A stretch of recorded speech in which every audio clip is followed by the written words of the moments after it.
Welcome back, folks. Once again, motion sickness alert.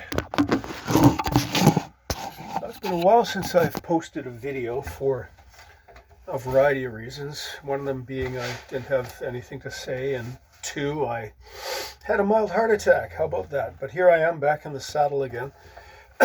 And I have a kilt which has sort of undergone, you remember that old luggage commercial about the gorilla torture test? Yeah, this guy's been juggling chainsaws or something like that. I made this kilt for my friend Paul McKenzie, and again, as you never mention a client's name without his full permission, but Paul is the founding member of the Real McKenzies, a punk band, a local punk band, and he told me, because you probably saw the post that I'd made about, how much he loved his kilt, and talk about an example of tough love. I mean, holy doodle. So when he said his kilt needed repair, I thought, great, I'm going to finally have a reason to do a kilt cleaning repair, because I expected to receive this kilt with actually being like a tissue culture, having every bodily fluid known to humanity in it, but there isn't. He's cleaned it. Unfortunately, he cleaned it by the very expeditious method of wearing it into the shower and possibly taking a bath in it. I don't know. He did say he'd lay it in the bottom of the shower and soap it up and everything else, because he's been wearing this daily. I think I made this kilt for him 12, 15 years ago, but he's been wearing it daily on tour. He's been wearing it on the stage. He's a bit of a bare knuckle. Actually, he's quite a bare knuckle street fighter.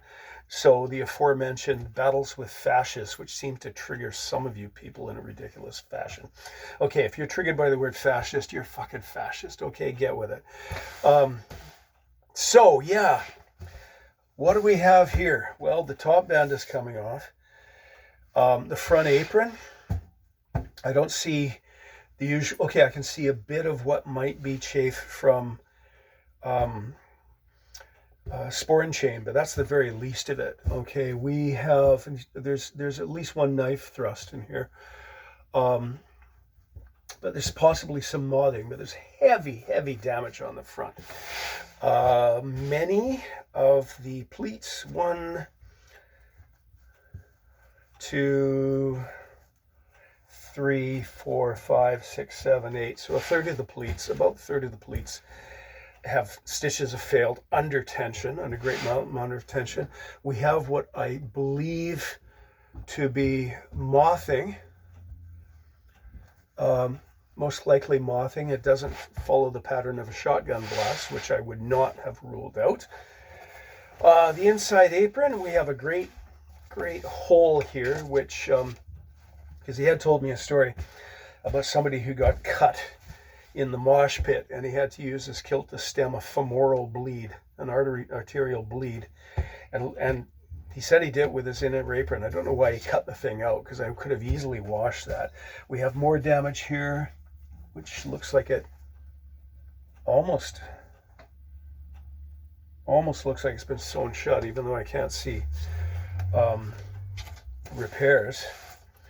On the inside, okay, well, I don't do the top band as broad as that anymore, so that's going to be one change. Okay, the lining is going to have to be replaced, sorry. That is not mothing. That is, I'm going to have to ask him about that. That's substantial. Okay, so new lining. The old canvas is held up. It's got to have to be reattached because it's come adrift. This is a textbook example. This is a textbook example of that old saying, a stitch in time saves 9. Would you please bring your kilts to me before they get in this state? Because this is what colloquially in the Army we would have called shit state. It's, yeah. So, he brought this to me a while ago, and he said, I think it was during the, let's say August. This is now mid-October. But I said, yeah, I'll get to it. again, you know, with that heart incident, I went to the hospital. I lost a little over a week before I'm back on the ground again. So I've lost some time, an idea of work ahead of me. Now, the thing is, he's going on tour again in a couple of weeks. And I texted him when I got out of actually, I was still in the hospital.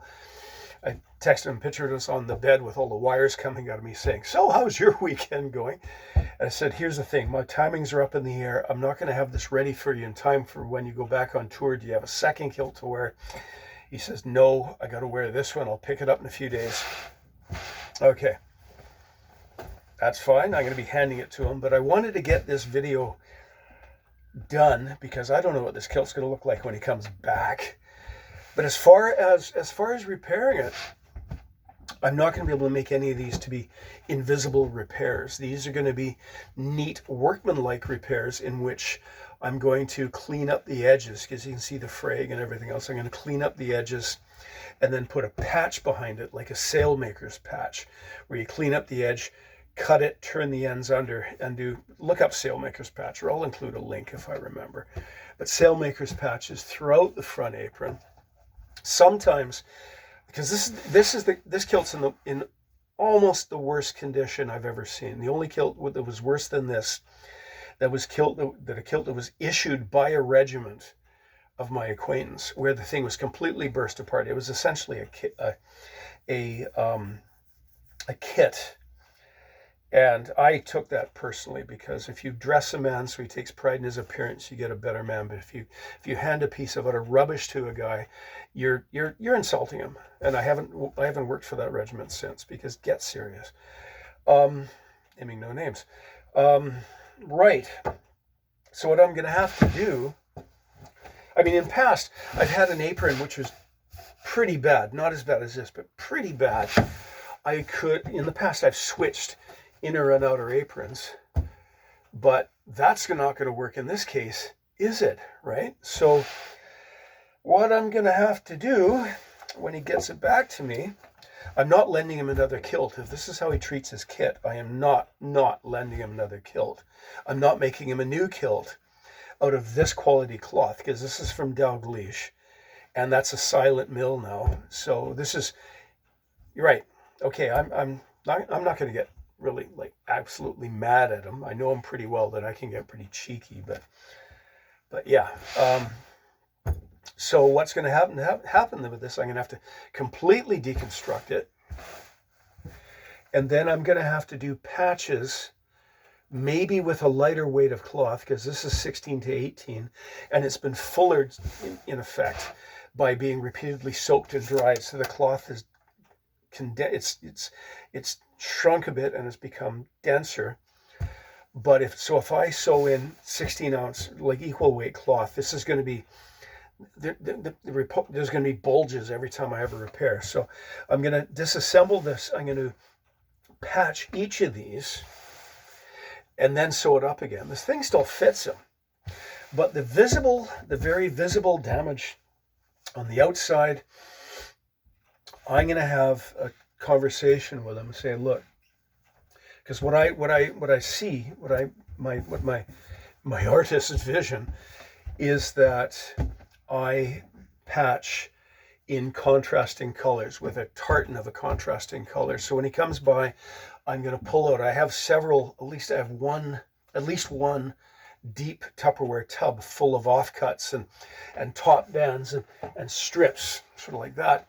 So I'm going to show him my library of tartans, so to speak, and ask him like how big of a contrast, because I can see some really vibrant contrasting tartans that are an effective contrast, right? But I can see this being sort of a patchwork after this, and it might wind up looking pretty cool. But at the same time, I'm pissed that this happened. If should have brought it to me a while ago, because this is going to be a lot of work. This is essentially, in terms of hours, this is going to be twice the work of making a new kilt, and priced accordingly, I'm afraid. So there we go. I'll hand this to them. I'm frankly, in other circumstances, I'd be inclined to Maybe I will. I don't know. I think I might. I'm going to re-sew the apron seam here. I'm going to re-sew these two seams, the first pleat and the apron. I'm going to re-sew this one and that and that and that. So 1, 2, 3, 4, 5, 6. I'm going to re-sew those so that this doesn't look like a complete dog's breakfast. Yeah. Foxtrot, Mike Lima. Yeah, okay. There we go. I'll throw this back on the...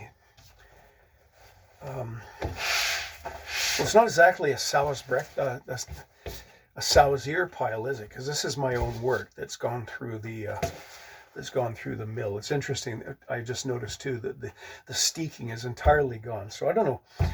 He's told me some of the stories this thing's been through, and you know, I've worked on kilts that had been worn through the majority of the Great War, and they weren't as beat up as this one. Okay, deep sigh, McDonald. Put this to one side. Get back to work. So, yeah, motion sickness time again.